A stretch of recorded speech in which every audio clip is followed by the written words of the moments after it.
Am crescut fecioră și fată, sunt cu inima împăcată.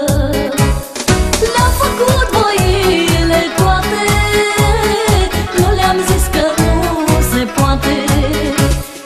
Sânge din sângele meu, copiii mei, eu v-am așteptat mereu. Copiii mei, pentru voi ai mei copii, voi lume va însăruși și dușmanii.